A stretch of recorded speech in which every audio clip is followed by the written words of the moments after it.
Come on, get in here.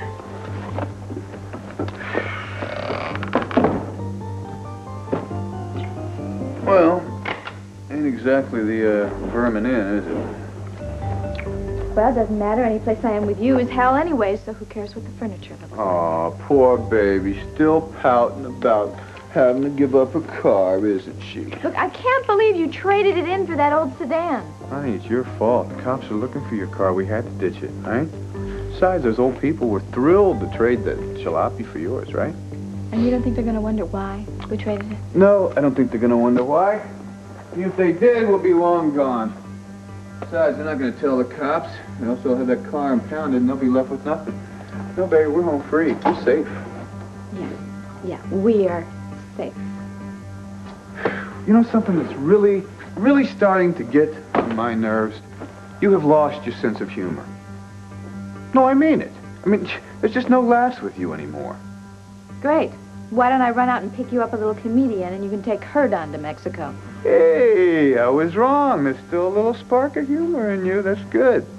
All right, listen.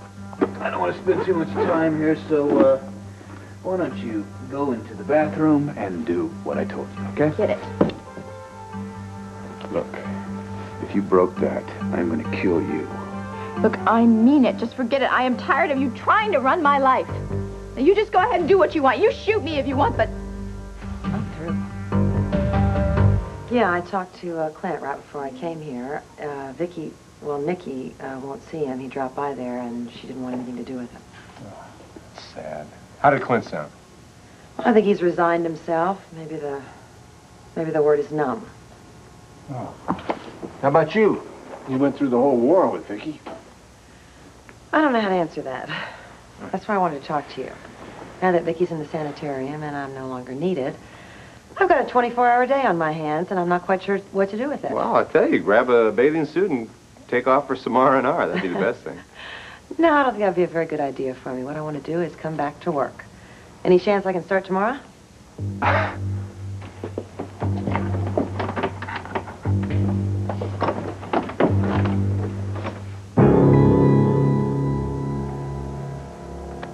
Guess I should have announced myself. Would have been a good idea, yes.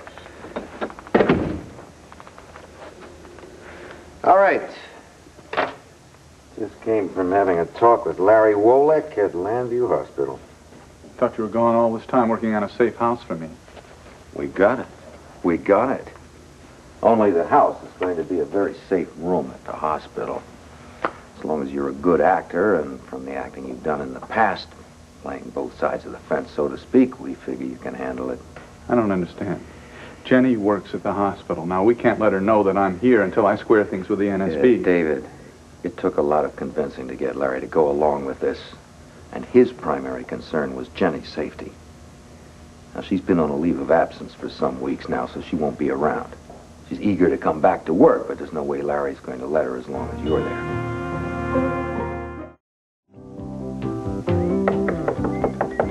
It's open. It's 1985 and you leave the door open? Just until it gets dark.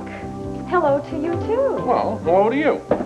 Let's stop by and see how you and Joy are doing. Oh, you just missed her, but she dropped this off on her way to the lake.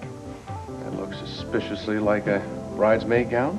Oh, Sherlock Holmes is in big competition now. Your spirits are certainly up. Well, I have my moments, you know. Yeah.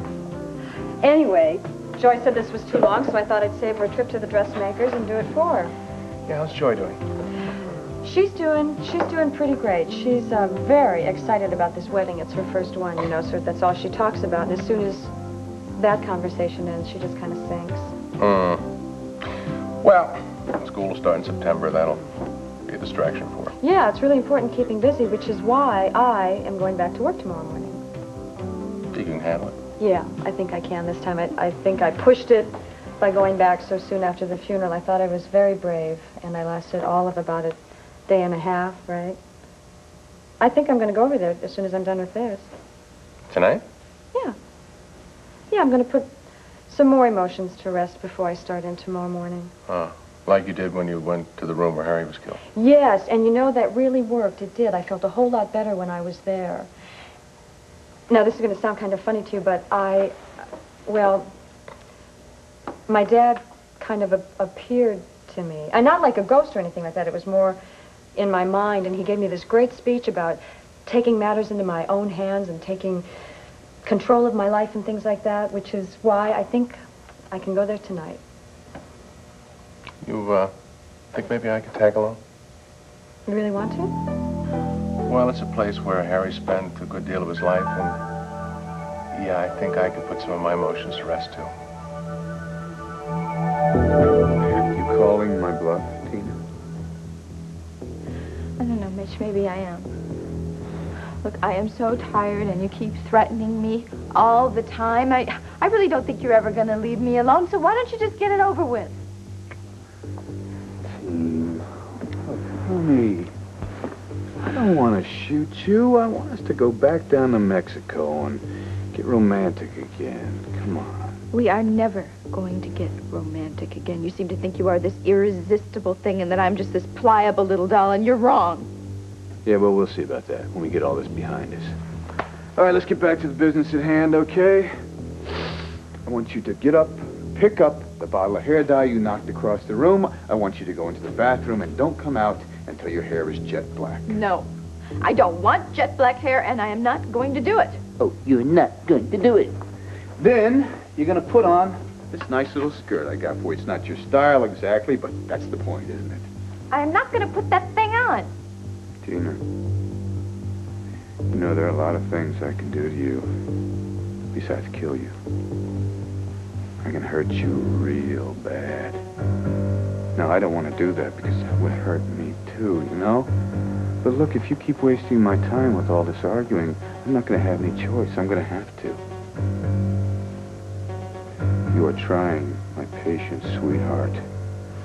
Now, if I didn't love you so much, I might decide that you're becoming like a real liability, you know? And if I continue with that train of thought, I might decide the best thing to do is just leave you here in this room.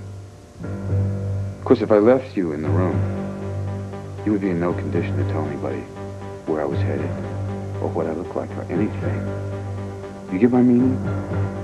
Now get up and get in there and do what I said!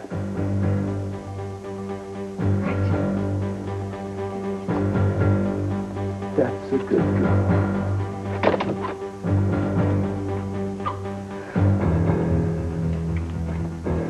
What are you doing? Well, I'm just checking to make sure that this window is secure. We got good bars here. So even itty-bitty Tina will not be able to crawl through. Have fun, sweetie. Why did Jenny take a leave of absence?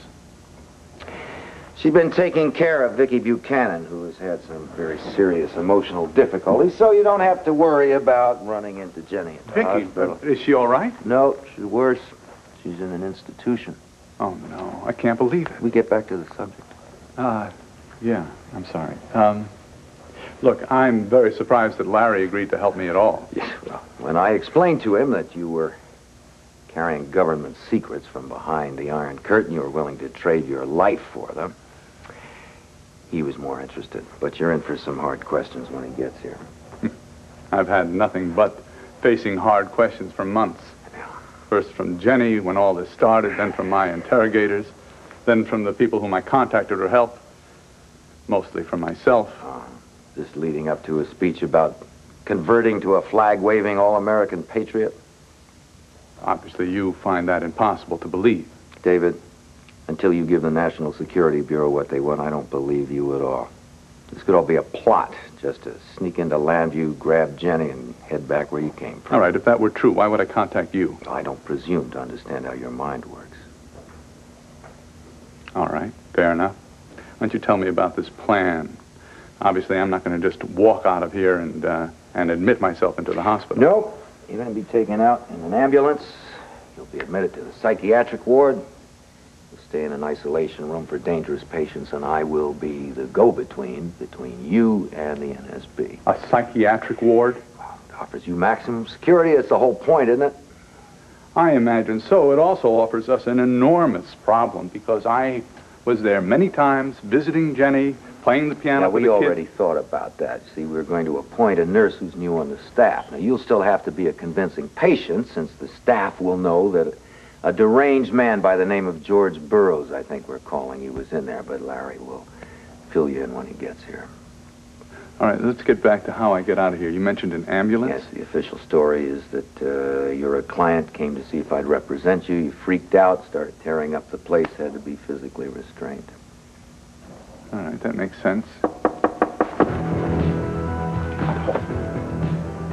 Who is it? Herb, it's Dorian. I have to talk to you. Herb, it's urgent. This can't wait.